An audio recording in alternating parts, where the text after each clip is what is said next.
आ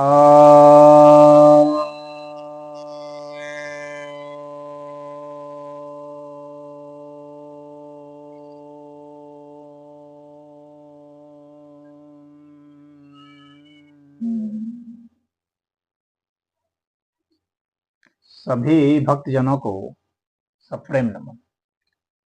तो आज मैं आपके समक्ष श्रीमद् भगवद गीता के 18वें अध्याय के 73वें श्लोक पर वचन करने जा रहा हूँ। यह अर्जुन वाच है, अर्थात अर्जुन कहते हैं, नष्टो मोहः स्मृतिर्लब्धा त्वत्प्रसादान् मयाच्युत स्थितोऽस्मि गतसन्देहः करिष्ये वचनं तव। अर्जुन का यह जो उद्घोष है, यह किसी भक्त का उद्घोष होता है जब उसे ज्ञान की कुछ झलक मिल जाती है, जब उसे ईश्वर कृपा कुछ प्राप्त हो जाती है। तो यहाँ पर अर्जुन कह रहे हैं, नष्टो मोह, मोह नष्ट हो चुका है। अर्जुन को पहले मोह था और मोह यह था कि अपने ही लोग हैं, कैसे मारेंगे, धर्म क्या है अधर्म क्या है, संन्यास क्या है, कर्म क्या है अकर्म क्या है, विकर्म क्या है, मरने के बाद की स्थिति क्या होती है, आत्मा क्या है, शरीर क्या है, भगवान का स्वरूप क्या होता है। इन सब विषयों पर अर्जुन ने जिज्ञासा की है, जिसके उत्तर में भगवान ने जो दिया है वही गीता है। तो अब वह जो है, मोह के कारण जो अज्ञानता थी, जो संदेह था, कि कर्तव्य विमूढ़ की जो भावना थी कि मैं युद्ध करूं कि ना करूं, तो वह जो है वह समाप्त हो गया। फिर कहते हैं स्मृति लब्धा। तो स्मृति को प्राप्त हो गया। तो स्मृति क्या है, कौन सी स्मृति आ गई? पहले स्मृति को थोड़ा सा हम लोग समझ लेते हैं। स्मृति के विषय में तर्क संग्रह ग्रंथ में कहा गया है, संस्कार मात्र जन्यम ज्ञानम स्मृति है। यानी जो संस्कार के कारण जो उत्पन्न होता है, ऐसा ज्ञान ही स्मृति। यानी जो हमारी इंद्रियां हैं वे कारण हैं, इनके माध्यम से जो संस्कार उत्पन्न होते हैं। अब वे संस्कार जो हैं वो फिर जब प्रकट हो जाते हैं तो उसको स्मृति कहा जाता है। योग दर्शन में बताया गया है, अनुभूत विषय असंप्रमोश स्मृति। यानी अनुभूत विषय जो है उसका नहीं छिपना, प्रकट हो जाना स्मृति। इन दोनों में अंतर क्या है? थोड़ा सा अंतर है। जो तर्क संग्रह है उसमें यह कहा जा रहा है कि संस्कार मात्र जो उत्पन्न है, जो ज्ञान, वो स्मृति। और संस्कार जो है वो कारण से ही जो है स्मृति होती है। संस्कार बनते हैं कारणों से। लेकिन यहाँ योग दर्शन में जो कहा जा रहा है वह यह कहा जा रहा है कि जो अनुभूत विषय है, वह अनुभूत विषय कारण से भी हो सकता है, यानी इंद्रियों से भी हो सकता है, और स्वरूप सिद्धि भी होती है, उसे भी स्मृति कहा जाता है। यानी स्मृति के यहाँ दो रूप पतंजलि जी ने बता दिए हैं। एक वह स्मृति जो कि हमारे इंद्रियों के जरिए संस्कार बनते हैं, उससे फिर जो प्रकट होता है, वह स्मृति, और एक स्मृति जो कि हमारे भीतर अनुभूति से आती है, जिसमें इंद्रियां जो है माध्यम नहीं है, जिसमें बुद्धि माध्यम नहीं है, जिसमें विवेक माध्यम नहीं है, वह स्वरूप के कारण भी जो अनुभूति है वो प्रकट होती है, वह भी स्मृति है। तो यह जो स्मृति है यह बहुत महत्वपूर्ण स्मृति है, क्योंकि इस स्मृति का कोई बाहरी विषय नहीं होता, और यह स्मृति ऐसी होती है जो विस्मृत नहीं होती। बाहर की जो स्मृति होती है, यानी संस्कार के माध्यम से जो स्मृति होती है, वह विस्मृत हो सकती है, लेकिन जो अनुभूत है, जो भीतर से ही आई है, जो बाहर इसका कोई माध्यम नहीं, वह जब होगी, वह स्मृति जब होगी, तब वो विस्मृति नहीं होती, किसी काल में नहीं होती। तो ईश्वर की कृपा से जो ईश्वर का जो बोध होता है वह जो स्मृति होती है, उस स्मृति का ही पतंजलि जी ने कहा, यानी स्मृति का यहाँ पर 2 विषय बनाया गया है।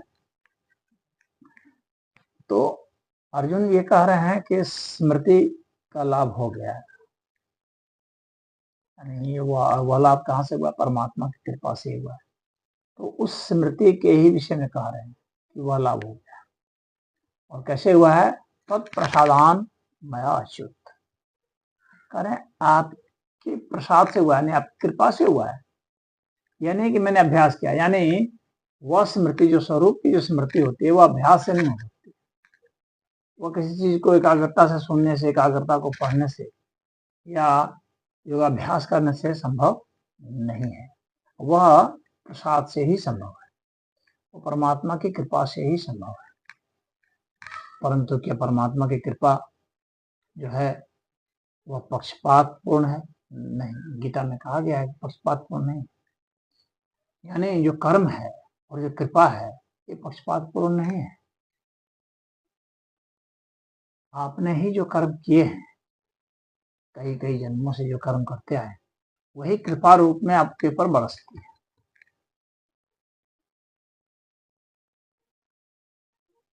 तो आपकी जो पात्रता होती है, आपकी जो सम्मुखता होती है, उसके कारण ही कृपा बरसती है, वह कृपा ईश्वर देते हैं। तो वो कौन है? मैं अच्युत, कह रहे हैं कि मुझे, हे अच्युत। अच्युत मतलब कि जो कभी, जिसका जो च्युत नहीं हो सकता, जो कभी हट नहीं सकता, जो कभी गिर नहीं सकता, कभी इसका पतन नहीं हो सकता। तो भगवान कृष्ण को यहाँ पर अच्युत कहा गया है।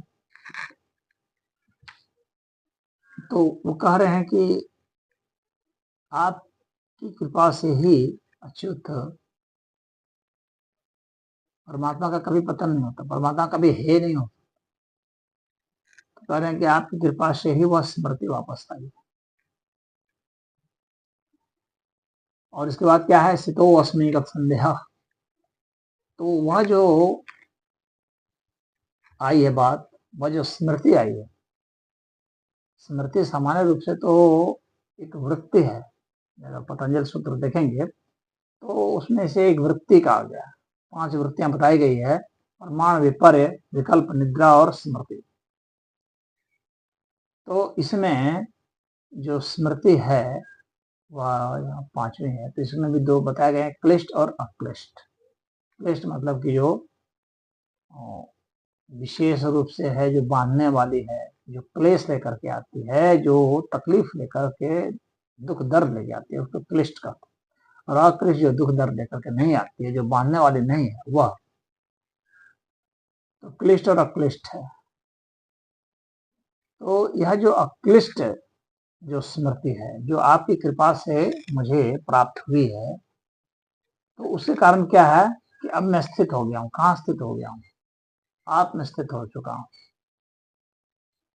अब मैं उस स्मृति में स्थित हो चुका हूँ, अपने स्वरूप में स्थित हो चुका हूँ, ऐसा अर्जुन कह रहे हैं। और कह रहे हैं कि मेरा सारा संदेह दूर हो गया। तो मेरा जो संदेह था कि मुझे क्या करना है, क्या नहीं करना है,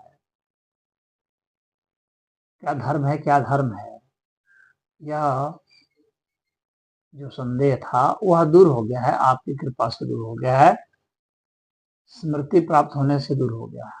और अब मैं क्या करूंगा, अब मुझे क्या करना है, अब मुझे कुछ भी नहीं करना है, न मुझे युद्ध से मतलब है और न मुझे न युद्ध से मतलब है। अब न मुझे धर्म से मतलब है, न मुझे अधर्म से मतलब है। यानी अब मेरा कोई भी कर्म अब जो है हमें प्रभावित नहीं करने वाला कोई बाकी नहीं रहा कर्म। अब मैं वही करूंगा सिर्फ और सिर्फ जो आप कहेंगे। करिष्ये वचनम, तो आप जो कहेंगे, जैसा कहेंगे, जिस तरह से कहेंगे, आपका जो आदेश है वही होगा, सिरोधार्य होगा, और मैं कुछ भी नहीं करना। यानी अब यहाँ पर उनका संदेह जो है समाप्त हो जाता है। कहते हैं कि अब जो है मैं अपने दिमाग से जो निर्णय है वह नहीं लूंगा, अब आप जो निर्णय लेंगे वही मेरा निर्णय होगा। यानी हमारी चेतना आपकी चेतना से संयुक्त हो चुकी है, अब आपका जो आदेश है वही होगा। अब जब ये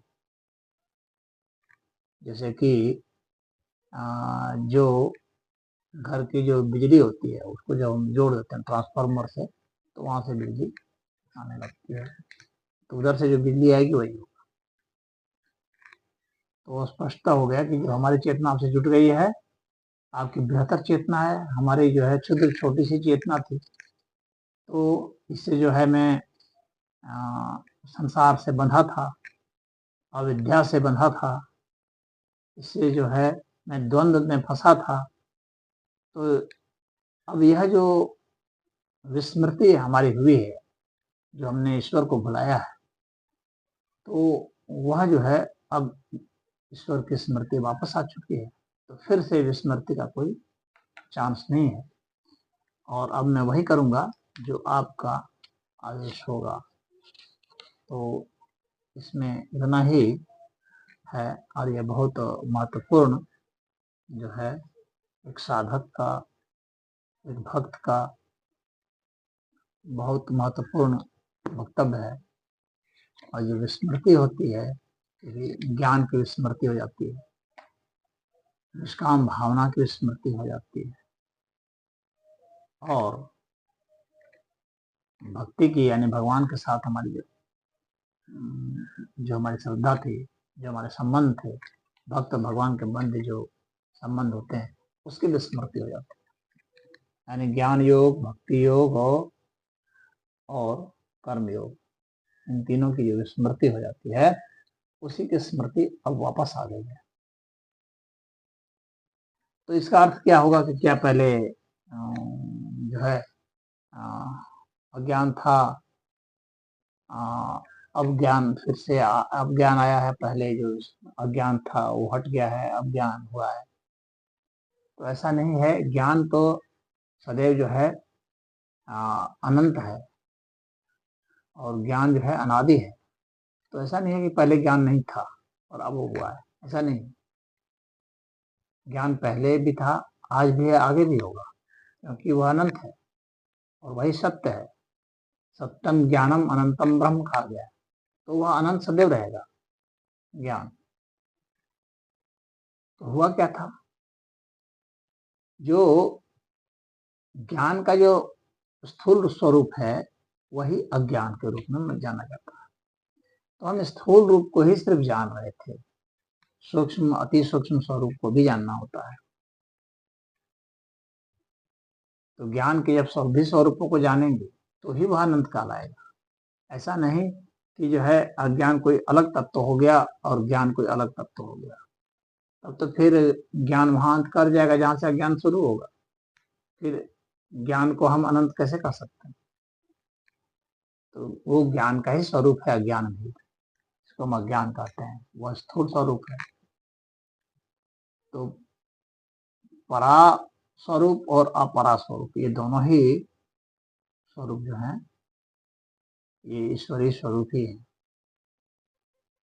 और इनके मध्य में जो भेद है, जो भ्रांति होती है, वही असली संदेह का विषय होता है, वह संदेह समाप्त हो जाता है तो फिर करिष्ये वचनम तो हरि ओम।